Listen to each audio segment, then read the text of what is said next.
Hi there, this is James Tripp. This is a video on the fundamental nature of hypnosis, or at least something which is fundamental to the nature of hypnosis, and it is the relationship between doing and happening, or more specifically the experience of doing and happening.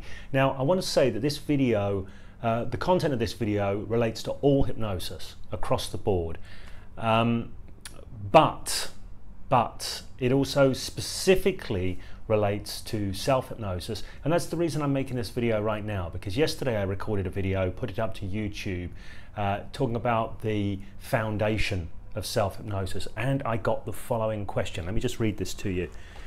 I got a question that goes like this. I really struggle to go under any kind of hypnosis.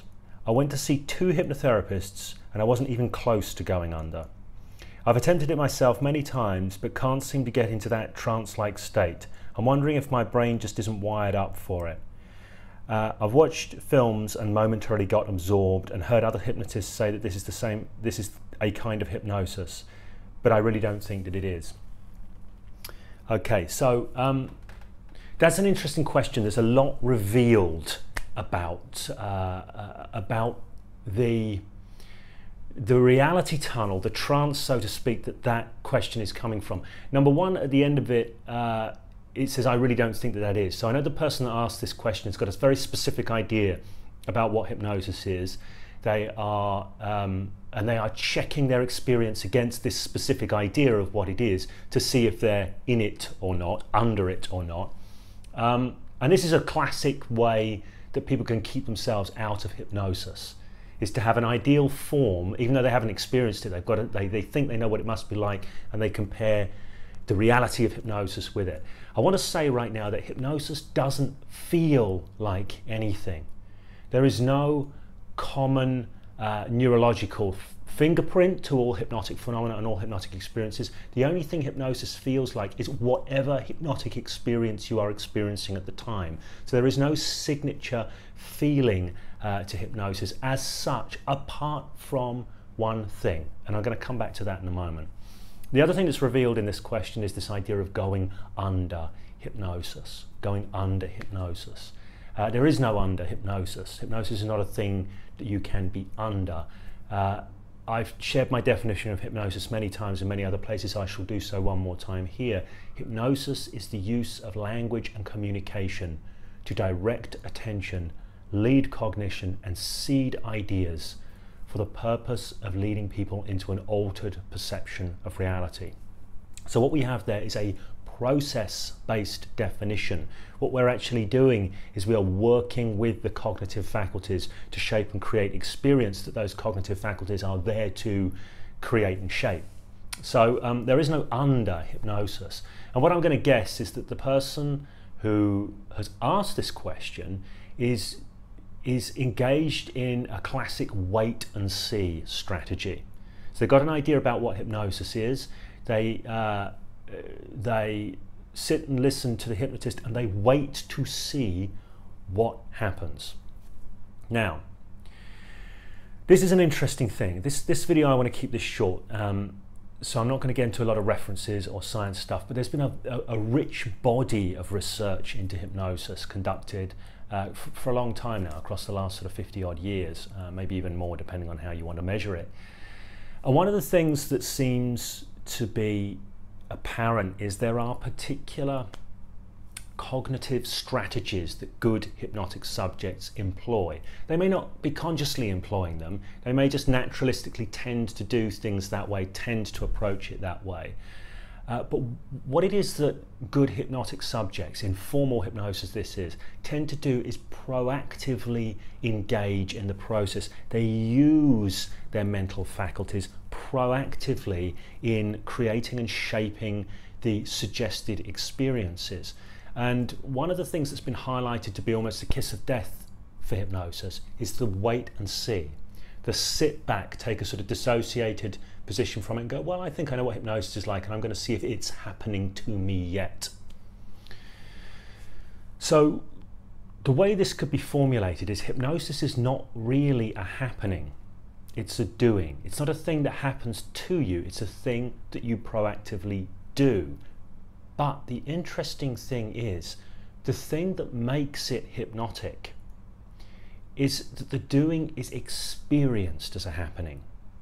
So let me really be clear about this. If I'm experiencing a hand levitation as a result of hypnosis, now really, you know, on one level I'm doing that hand levitation. I'm lifting the hand. There's no tractor beam coming down from the moon that's lifting the hand for me.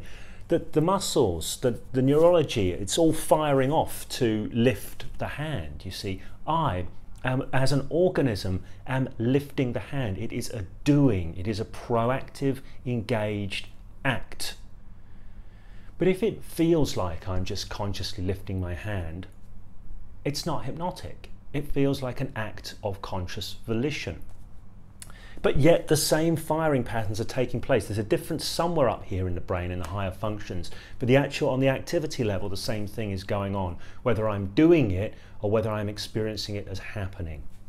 Now that last point, experiencing it as happening. I said before there was no signature neurological fingerprint for hypnosis across the board or hypnotic phenomena, that it doesn't feel a particular way. There's no signature feeling. And I said there's one caveat to that. Classically, hypnosis, hypnotic phenomena feel involuntary. And this is the thing. On one level we're doing it, but we experience it as involuntary. Now this is an interesting thing. And it leads to a way of conceptualizing hypnosis as being, and I first heard this from my friend Anthony Jacquin, as the act of turning doings into happenings. Doings into happenings. So what we're essentially doing when we do hypnosis with another person is we are getting them to do things, but having them experience it as a happening. So there's a proactive engagement, but it is experienced as a happening. If there's no proactive engagement, we have the wait and see approach to hypnosis on the client side, which invariably never works. But it goes deeper than this. It gets weirder and more mysterious, because when we start looking at the nature of doing and happening and looking at the space between doing and happening, what we tend to find is it disappears. It disappears. So there's a classic experiment where they put people in fMRI machines. They give them a right-hand clicker and a left-hand clicker, and they give them a simple task. They say, what we want you to do is just click randomly, right, left, left, right, left, whenever. Just click the clicker randomly. But what we want to make sure that you do is that you choose consciously when to click the clicker. And as soon as you choose consciously, you click.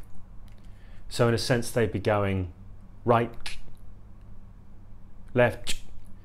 So the point is to click as soon as the conscious decision is made. Now the interesting thing is the people monitoring the brain scanning equipment, I think it's fMRI they do this on, they can see up to 7 seconds ahead of time what it's going to be, left or right, before the person knows. And it depends how far back down the chain of, the chain of command they go, the pathway they go. But they can tell way in advance of when the person thinks they're making the decision, what decision the person is going to make. So what this demonstrates, this experiment, is that volitional control, consciously initiated action, is illusory. We experience it as being triggered by conscious volition, but it isn't actually so. So when we apply this to the idea about doings and happenings, hypnosis is turning doings into happenings, you can flip this on its head and say actually hypnosis is removing the illusion of doing and allowing people to experience something directly as a happening. Allowing people to experience something directly as a happening. Now this is a significant thing, and especially when it comes to self-hypnosis. Let me tell you why. In fact, 99.999% of what we do every day is done utterly unconsciously. When we walk, we don't think how we're going to swing our legs. We don't think about how we're going to move our gait. If we have an itch, we generally scratch it, and we're already scratching it before we think, oh yeah, there's an itch or whatever. You know, we just move, we do. Every single word that's cascading out of my mouth right now, I'm not pausing to consciously initiate it or think consciously about exactly the phrasing that I'm going to do. Unconscious behavior is the norm, but we're not normally witnessing it. We're not normally witnessing it as unconscious. It's unconscious, but we're unconscious of it being unconscious. So it just cascades out. And then when we think about it after the fact, we apply the story that we chose to do it. And we chose to do those things on a conscious level, or some people do. So we backwards rationalize, we retro-splain it. I just made that word up entirely unconsciously, by the way.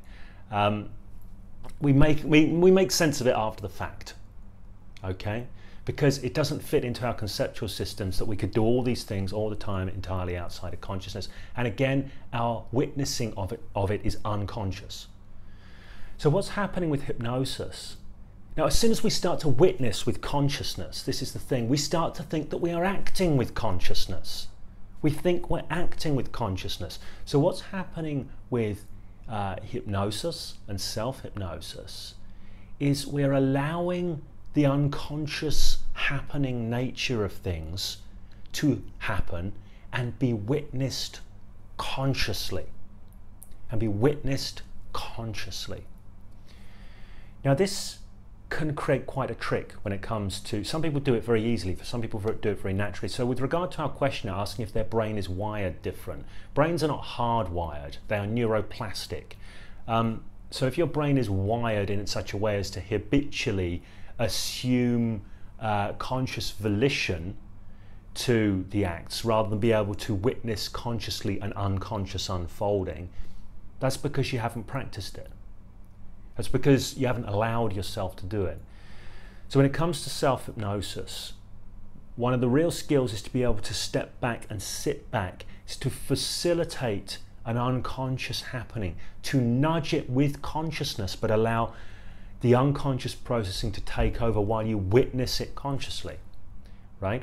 Now, if that starts to sound like, wow, this is a strange self-referencing spiral into some crazy Alice in Wonderland rabbit hole, yes, it is. And this is one of the things, I'm not teaching this level of stuff on the self-hypnosis and personal alchemy course because it's a short course, but long term, you can really start using hypnosis and self-hypnosis to start exploring the boundaries between doing and happening with regard to our engagement with life. Because a lot of the trouble that people have in life, a lot of the ways they get in their own way is by trying to use an illusion of consciousness to control the unfolding of their life.